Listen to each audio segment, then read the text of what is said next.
usual signature tune, A Mighty Fortress Is Our God. And that's how I'd like to welcome you to this edition of In Touch. In Touch is brought to you by the Lutheran Media Ministry, East Legon, Accra. My name is Isaac Adam. Good morning and welcome. We shall now listen to Pastor John Shadrach Donko as he brings us today's message titled, Don't Give Up. When things go wrong, do you get discouraged? On the other hand, have you ever said, I have had enough, I can't take it anymore? Elijah was a prophet who arrived at the apex of his career. He exposed the prophets of Baal for what they were, imposters peddling a fake religion. In spite of the fact that Elijah had ordered the wood laid on the altar to be soaked with water, not once but 3 times, so that the water ran down the altar and filled the trenches he had built around the altar, the fire sent by God burned up the sacrifice, the wood, and even the stones of the altar, and dried up the water in the trenches. When the false prophets and their people saw this, they threw themselves on the ground and exclaimed, The Lord, He is God. The Lord alone is God. Recorded in 1 Kings 18:39. It was an end of the road to the prophets of Baal, and the beginning of a triumph for prophet Elijah when he killed all the false prophets on the river Gishon. That is what he thought, especially when the rains came, and as they had none for a long time. King Ahab returned to his palace on his chariot. When King Ahab told his wife Jezebel all that prophet Elijah had done and how he had put all the prophets to death, Jezebel went and sent a message to Elijah saying, May the gods strike me dead if by this time tomorrow I don't do the same thing to you, what you did to the prophets. Elijah heard of the plan and was afraid, so he fled for his life. He took his servant and went to Beersheba in Judah. Leaving his servant there, Elijah walked a whole day into the wilderness. There he sat down under the shade of a tree and wished he would die, saying, It is enough, O Lord, take away my life, for I am no better than my fathers. Elijah was a man of God, but that did not prevent him from becoming discouraged. All through the Holy Scriptures, we find people like that, faithful to God and deeply depressed. I can remember John the Baptist, described by Jesus as the greatest ever born of a woman. Staying in a cell, John was depressed, maybe even overcome with doubts. He sent messengers to Jesus with a question, Are you the promised one, or should we look for another? Recorded in Matthew chapter 11 verse 3. In the same way, Job and prophet Jeremiah cursed the day they were born. Moses, probably the greatest figure in the Old Testament, prayed to the Lord to take away his life, and a host of them. Standing tall amongst the great men of history is Elijah, who was eventually taken to heaven on a flaming chariot without tasting death here on earth. Here he was so low that he wished he might die, saying, It is enough, O Lord, take away my life, for I am not better than my fathers. From the story we see that immediately after this great success, the heart went out of Elijah with the first threat that came along. Actually, it came from a woman who was good at taking vengeance on her enemies. He didn't hope something like that would happen to him just after he had stood up bravely for the Lord, risked everything on behalf of the Lord, and remained steadfast for the Lord. When everybody else was dancing to the popular tune of Going with the Crowd, he didn't think things would work out that way for him. The walls of his determination to be faithful to God, as God always had been faithful to him, crumbled with the first threat that came along. It was just a word from a woman, but it was enough to do the trick of bringing Elijah from the height to the depths. It happens to people all the time.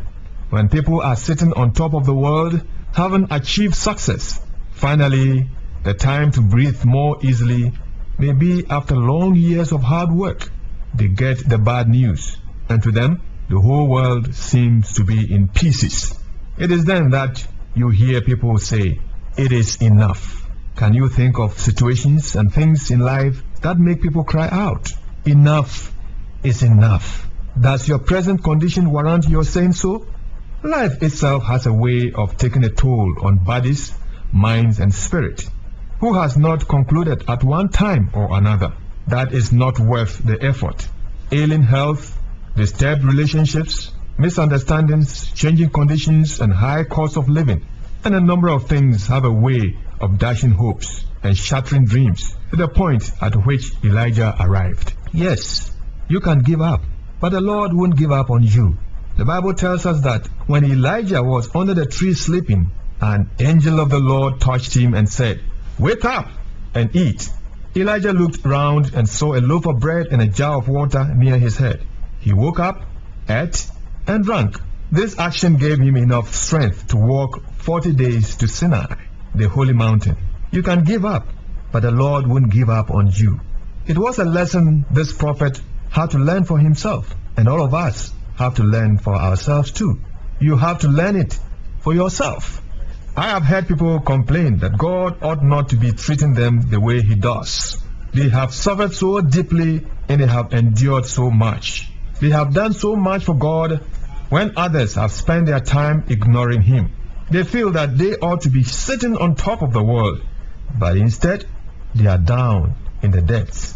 Many people claim to be self-made people of the world, bragging about their accomplishments, hiding behind their pride and refusing to give God even the least little bit of credit for the simple fact that they are alive. God shows His gracious hand in resisting the proud and giving grace to the humble. He does it all the time, as He had done for Elijah, and as He most certainly did for His Son Jesus Christ. His gracious hand upheld His Son even unto death. His obedient Son did all to save the world from its sin. By the grace of God, you are what you are, and by the grace of God, you will be what only God can make you to be. Elijah the prophet found it out for himself, and every one of us has to find it out for himself or herself. God knows the plans He has for you, plans for your well-being and not for evil, to give you a future and a hope. Don't give up, friend. That is God talking to you in His Word. It is good news for you even when you are saying, "It is enough, O Lord." Amen. Amen.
singing Jizi Wonimuda, my faith is always in the Lord. You're still listening to In Touch, brought to you by the Lutheran Media Ministry, East Legon, Accra. Now our question for today. It is enough now, O Lord. Take away my life, for I am no better than my fathers. Who said this? It is enough now, O Lord. Take away my life, for I am no better than my fathers. Who said this? Please text your answer with your name and location to 0241 558970. That is 0241 558970. The first 5 right answers will receive a special gift from the Lutheran Media Ministry. The answer to last week's question was Romans 12 verses 10, and there was only one winner in the person of Johnson from Zebila in the Upper East region. For further inquiries, please contact the Lutheran Media Ministry on 0241 558970 or 0302 519 201. Our email is lutheranmedia@yahoo.com, and our website is www.lutheranmedia.net/Ghana. Bringing Christ to the nations and the nations to the church. Until we come your way again, same time, same station, that is unique 95.7 megahertz. May the peace of God, which transcends all human understanding, rest and abide with us all till we meet again. My name is Isaac Adam